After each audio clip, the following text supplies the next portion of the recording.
que é que define, afinal, uma grande performance? Hum, É aquele tipo de talento que parece vir de outro mundo, um dom inato?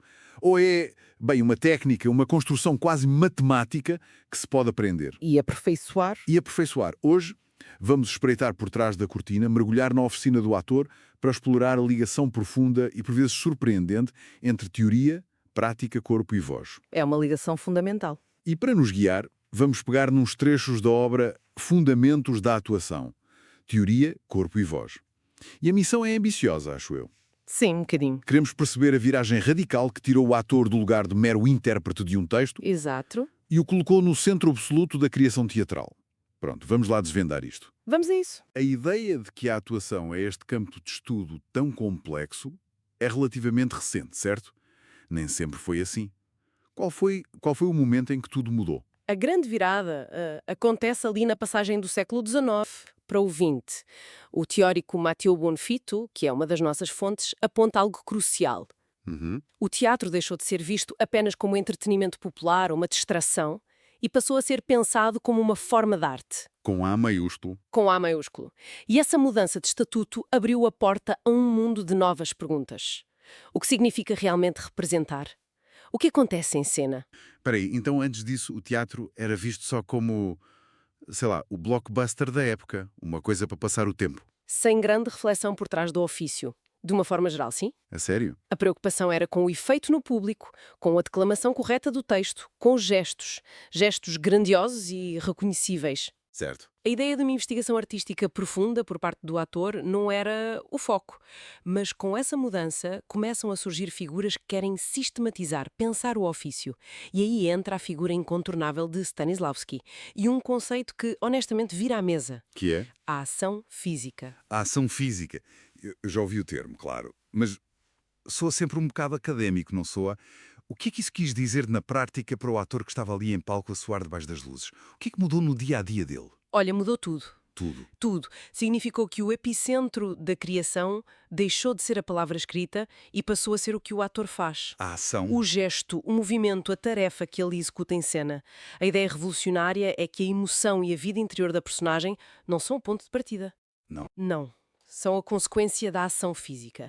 O ator não tenta sentir tristeza para depois chorar. Ele executa as ações físicas que uma pessoa triste executaria e a emoção emerge desse comportamento. Uau! Ok, isso é uma inversão completa. É menos como é que eu choro e mais o que é que o meu corpo precisa de fazer para que as lágrimas surjam. Exatamente, essa é a virada. Lá está. E a partir daí a formação do ator tem de mudar radicalmente. Passa a ser necessária uma pedagogia, um método de treino. Claro. E Bonfitto lembra-nos que Stanislavski não surgiu do nada.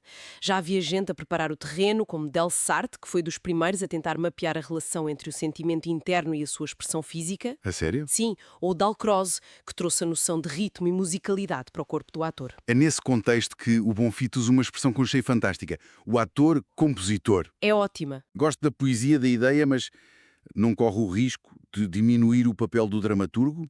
Quer dizer, se o ator está a compor, onde é que fica o texto original? Não há aí um conflito? Essa é uma pergunta excelente e toca no cerne da questão. Olha, o que é fascinante na expressão ator-compositor é que ela não anula o dramaturgo, mas redefine a função do ator. Ok. Ele não é um mero executante, como um músico que apenas lê a pauta. Ele recebe a pauta, o teste, mas compõe a performance. Certo. Ele organiza os seus materiais internos, a sensibilidade, a imaginação, com os materiais externos, a técnica corporal, a voz, para criar algo novo. Ele não está a ilustrar o texto, está a dar-lhe corpo, vida. E a descobrir coisas novas no texto, talvez? E até a descobrir significados que nem o próprio dramaturgo previu. Ele é, como diz Bonfitto, a célula viva da criação teatral. Certo, entendi. Mas continuo a achar um pouco abstrato isto de organizar materiais internos. Parece algo muito esotérico. Como é que se treina um material interno? Como é que se ensina alguém a organizar a própria sensibilidade? É aí que entra outro teórico fundamental, Eugênio Barba. Ele dá-nos uma chave muito prática para entender isto, com o conceito de princípios pré-expressivos. Ok. A ideia de Barba é que o treino do ator não serve para o preparar para um papel específico, para fazer de Hamlet ou de uma rainha. O objetivo é construir o que ele chama de uma segunda natureza. Uma segunda natureza. O que seria isso? Um corpo de super-herói do palco? De certa forma, sim. É um corpo com uma presença cênica extraordinária. Um corpo decidido, como ele diz. Decidido. Gosto disso. Trata-se de desenvolver um controlo tão refinado sobre as tensões musculares, o equilíbrio, o ritmo e a dinâmica corporal que o ator se torna permanentemente disponível para a criação. O corpo dele está num estado de prontidão criativa. Ah, então essa ideia de princípios pré-expressivos é quase como um músico a praticar escalas. Ele não está a praticar uma música específica, mas está a treinar os dedos para estarem prontos para tocar qualquer música. É a analogia perfeita. O ator está a fazer o mesmo com o corpo. É exatamente isso. Ele não está a ensaiar a cena da raiva, está a treinar o controle da tensão muscular que lhe permitirá, quando necessário, compor uma raiva credível, ou uma alegria, ou o que for. E aqui Barba diz algo fundamental. O quê? Toda a técnica de treino revela uma visão sobre o que é o teatro. A teoria e a prática não são coisas separadas. O exercício físico que o ator faz no estúdio e a reflexão teórica são um único e mesmo movimento criador. Ok. A união entre teoria e prática soa bem no papel, mas parece incrivelmente difícil de alcançar. Como é que um ator, no meio de um ensaio, a suar, consegue estar a pensar em teoria? Não há o risco de ficar uma coisa demasiado cerebral. Paralisante. Sem dúvida, e esse é o grande desafio. É por isso que as metodologias mais eficazes são aquelas que integram os dois mundos de forma orgânica. Certo. E o melhor exemplo disso é o jogo teatral, uma abordagem sistematizada por uma pioneira chamada Viola Spolin. Ela percebeu que a melhor forma de treinar um ator não é dar-lhe uma palestra sobre presença e depois dizer, agora, sê presente. O que seria impossível. Exatamente. Nos jogos teatrais, o ator não está a pensar em conceitos abstratos, ele está a jogar. A jogar. Há regras, há um objetivo, há parceiros, e é no ato de jogar de forma completamente concreta e experiencial que ele treina a escuta, a reação, a atenção plena, a espontaneidade. Ah, O corpo, a voz e a imaginação são integrados na ação. A teoria está implícita na prática. Ele aprende a estar presente porque o jogo assim o exige para que ele possa continuar a jogar. então, a grande virada, o que tudo isto significa, é que o treino do ator deixou de ser sobre aprender a fingir emoções Exato. e passou a ser sobre construir um corpo tão afinado e inteligente que a emoção se torna uma consequência inevitável da ação física. É isso. Resumiu perfeitamente. O foco muda do resultado, que é a emoção, para o processo, que é a ação organizada. É um trabalho de artesão. Ok, então o jogo treina esta segunda natureza, este corpo instrumento super afinado, e as ferramentas que essa natureza usa são basicamente o corpo e a voz. As fundamentais. Como é que esta nova forma de pensar mudou a maneira como se olha para estas duas ferramentas, que parecem tão básicas? Elas parecem básicas, mas tornam-se infinitamente complexas. Se a ação física é o centro de tudo, então o corpo deixa de ser um cabide para o figurino. Certo. Ou um veículo para transportar o ator de um lado para o outro do palco. O corpo torna-se a própria linguagem. Como assim? A dramaturgia pode ser construída através de movimentos, de ritmos, de gestos, de posturas, da qualidade de energia que o ator emprega.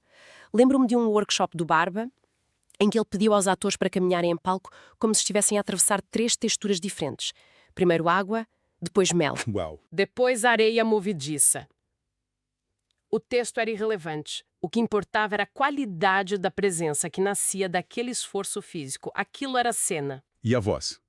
Imagino que tenha acontecido algo parecido. Deixou de ser apenas a ferramenta para dizer o texto de forma clara e audível para a última fila. Completamente. A voz passa a ser vista como uma continuação direta do corpo, uma emanação da mesma energia. Certo. A sua capacidade expressiva explode para muito além das palavras. Envolve a respiração, que é o motor de tudo, o silêncio, que pode ser mais poderoso que qualquer grito, o timbre, as pausas, a musicalidade da fala.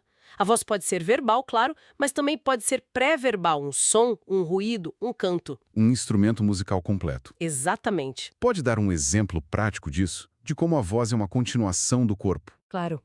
Pense na diferença entre um sim dito com o peito aberto, os ombros para trás, o queixo erguido, e o mesmo sim dito com o corpo encolhido, os ombros caídos, a olhar para o chão. A palavra é a mesma, foneticamente é idêntica, mas o corpo mudou completamente o seu significado, a sua intenção, a sua história. É verdade. O primeiro é uma afirmação de poder. O segundo pode ser uma submissão, uma hesitação, uma mentira. É isso que o treino vocal corporal explora. A voz nasce no corpo. Fascinante. E se ligarmos isto novamente à Barba, vemos que para ele o corpo e a voz, quando treinados desta forma, manifestam princípios que conseguem comunicar para além das barreiras culturais. Ah, isso é interessante. Um corpo em desequilíbrio, uma voz ofegante, estas são coisas que um espectador em Tóquio ou em Lisboa consegue ler independentemente da língua. São sistemas de signos, por isso o treino de sincronização entre corpo e voz é a base de tudo. Certo. Temos então um ator que é um compositor com este corpo instrumento super afinado, esta segunda natureza pronta para criar. Agora, como é que o diretor de orquestra, ou seja, o encenador, trabalha com isto tudo? Pois, Como é que estas peças se encaixam na performance final? é aí que o papel da direção também se transforma. O encenador deixa de ser alguém que apenas diz entra pela direita, diz o teu texto e sai pela esquerda. O gestor de tráfego. Exatamente, ele torna-se um arquiteto da cena. E a sua matéria-prima, os seus tijolos, são precisamente os elementos expressivos que o ator traz. É a partir da qualidade da presença do ator treinado que o diretor compõe as tensões do espetáculo, os ritmos, as pausas, as explosões, as atmosferas. Então o ator não é uma peça no puzzle do encenador. A presença do ator é o puzzle? Exatamente. Isto levanta uma questão fundamental que o material sublinha.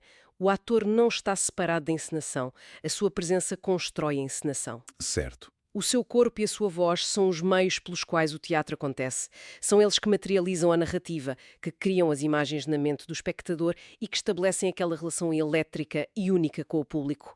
Uau. O espaço vazio do palco só ganha significado quando a energia de um corpo treinado preenche.